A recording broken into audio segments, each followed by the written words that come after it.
Meanwhile, a new US intelligence assessment has found that almost half of the air-to-ground munitions Israel has used in Gaza since the war began have been unguided bombs.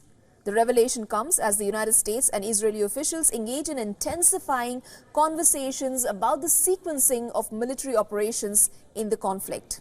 Now, Gaza officials say Israel's military offensive has killed nearly 19,000 people, most of whom were women and children. Now, these unguided bombs are otherwise known as dumb bombs.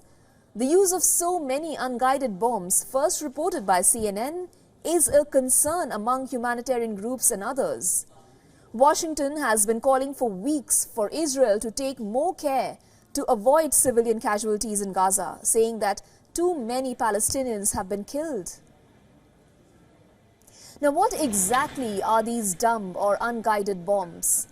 They are conventional or nuclear aircraft-delivered bombs that do not contain a guidance system. Now, in the absence of a guidance system, such bombs simply follow a ballistic trajectory. Now, this makes them far harder to aim and therefore far more likely to strike unintended targets. Therefore, they put civilians at risk.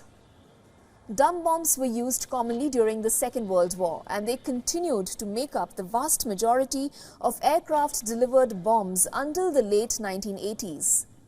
They have now largely been replaced by precision-guided munitions, which are guided towards a specific target. Dumb bombs are typically aerodynamic in shape, usually with tail fins, to reduce drag and increase stability after release.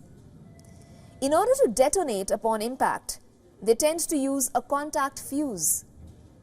An increasing number of voices in the United States, notably from the left wing of the Democratic Party, have called on Biden to take a firmer stand towards his Israeli ally and even to condition military aid.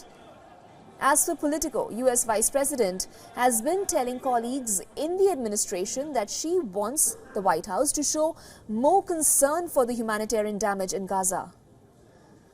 In internal talks about the war in Gaza, Kamala Harris has argued that it is time to start making day-after plans for how to handle the wreckage of the war once the fighting ends.